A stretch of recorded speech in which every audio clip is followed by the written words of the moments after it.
the College Football Playoff Ranking Committee, they made their fourth ranking of the year, and there were not many changes. In fact, the top four all stayed the same: Alabama, Ohio State, Michigan, and Clemson. So the biggest question was, who's 5? Who's 6? Well, the committee decided to put Washington number 5 and Wisconsin at number 6. So that leaves 7 through 10, Penn State, Oklahoma, Colorado, and Oklahoma State rounding out the top 10.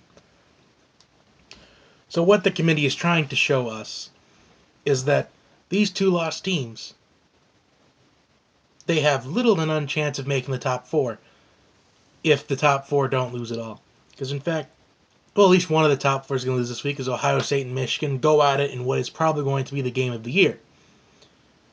In fact, I said that it was going to be a defensive slugfest and Ohio State would win 23-20 in double overtime. But if it rains or snows and the field is kind of sloppy and it's kind of hard to see, anything can go. Which either way, this game's going to be exciting. So basically, let's go over some scenarios if you're in team 6 through 10. Because if Washington could just take care of business against Washington State and either Colorado or USC in the Pac-12, they're in. All right, so if you're Wisconsin, I think you need Michigan to beat Ohio State. If you're Penn State, you need Ohio State to beat Michigan.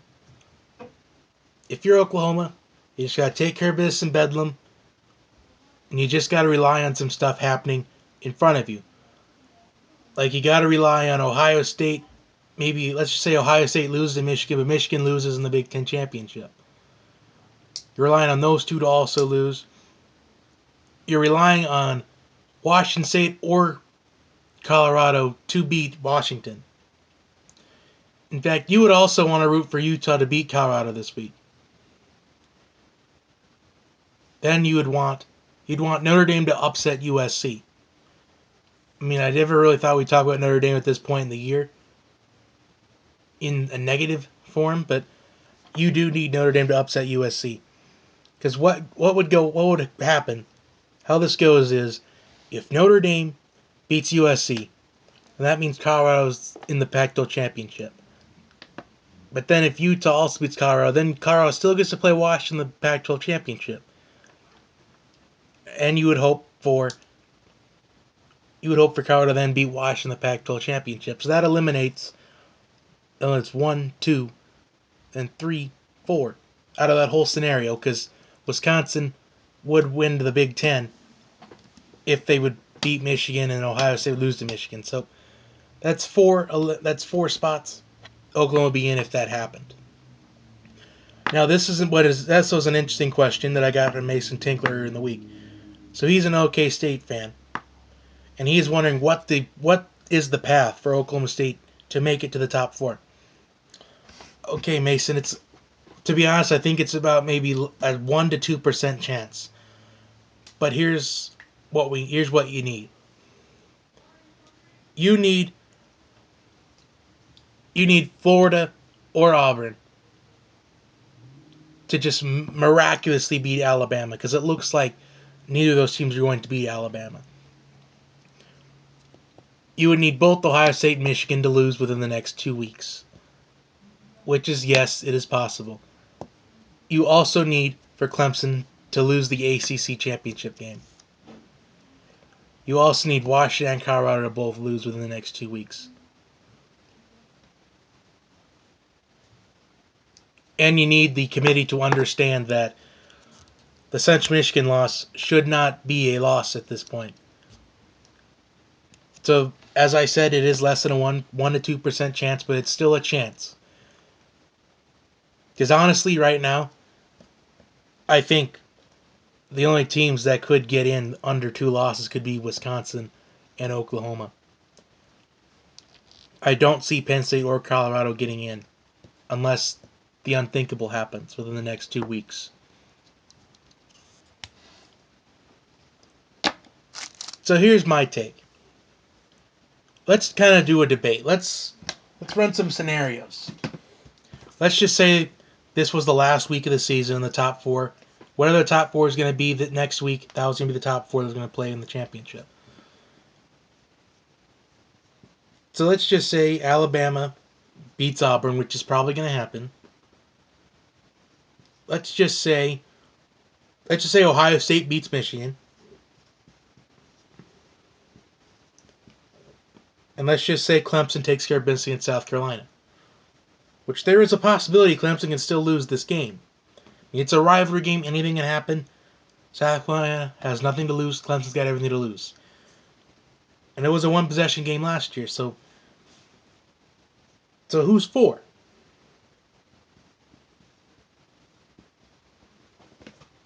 Right now you got those top three. But who is number 4? Let's just say that the committee. Let's just say it would ultimately come down to who would you put in? Would you put in Washington, or would you put in the Wisconsin Badgers? Who would you put in? Let's compare and contrast these two. Now, Washington has 1 loss this year. Wisconsin has 2 losses. However, Washington's loss was to, at this point, number 13 USC.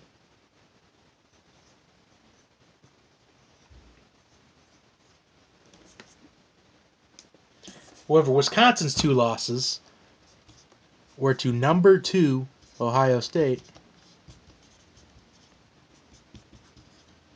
and number 3 Michigan. And let's notify the margin of victory here. I know it may be hypocritical for me to say that margin of victory, they probably don't look at margin of victory, but I think they should start looking at it.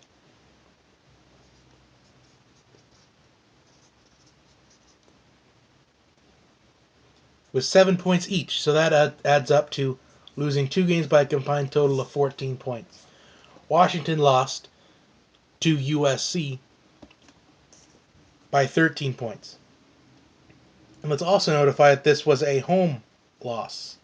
Let's notify that the one loss against Ohio State was at home, and one was on the road in the Big House.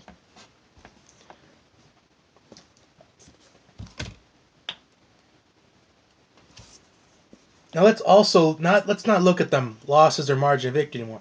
Let's look at the non-conference schedule. This is where it gets interesting. Let's look at the teams that each team's beat that clearly have some significance. Washington beat teams like they beat Stanford, they crushed Stanford, and they beat Utah in a kind of a close one. Let's see who Wisconsin beat. Wisconsin beat LSU. Wisconsin beat Nebraska. Wisconsin also beat Iowa, who beat Michigan.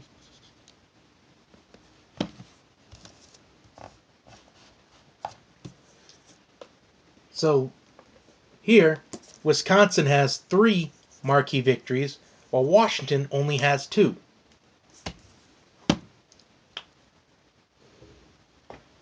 So now, this is the final process of deciding which team would be number 4. Let's look at their non-conference schedule.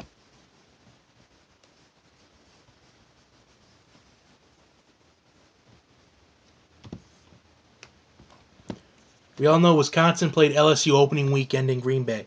They ended up winning by 2 points. Now let's see who Washington played opening weekend.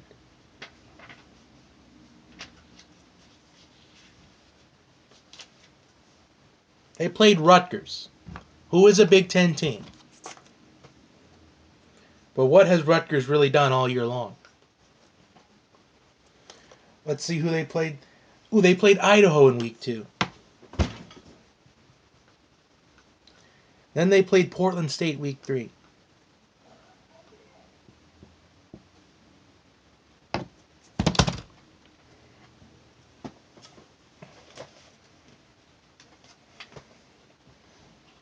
Now let's see who Wisconsin played, other than LSU in non-conference.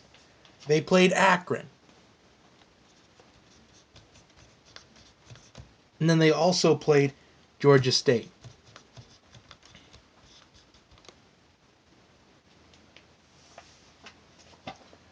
But here's what we can also acknowledge. We can acknowledge that Washington just beat up on Rutgers, beat up on Idaho, and beat up on Portland State. Wisconsin, they were in a slugfest against LSU, but they pulled out the W. They got the W against Akron. Georgia State, they were in a close one against Georgia State. This was back in week 3, but they pulled it out in the end. However, Corey Clement was not playing in that game at running back. But a win is a win. So honestly, if you break down all this information, the wins and losses, the resumes, the marquee wins, the losses, ultimately, if I was on the committee, I would take a 2-loss Wisconsin team over Washington at this point. But we're throwing out conference championships. We're throwing it out. However, could my mind change in 2 weeks? Possibly, if Washington can beat up on Washington State and Colorado, or even if at any chance they could redeem themselves against USC in the Pac-12 championship game. Sure, my mind will probably change then, depending on what happens throughout these next 2 weeks. But right now, I would choose a 2-loss Wisconsin team over Washington. Honestly, that's just my thoughts. Go ahead, leave your comments below. Like and subscribe to the channel. Follow me on Twitter at JBTalkSports. I mean, just in case you need the actual handle, I'm going to write it down. At JBTalkSports. That will do it. Have a great day, everybody. I will see you in a little bit for my NFL predictions.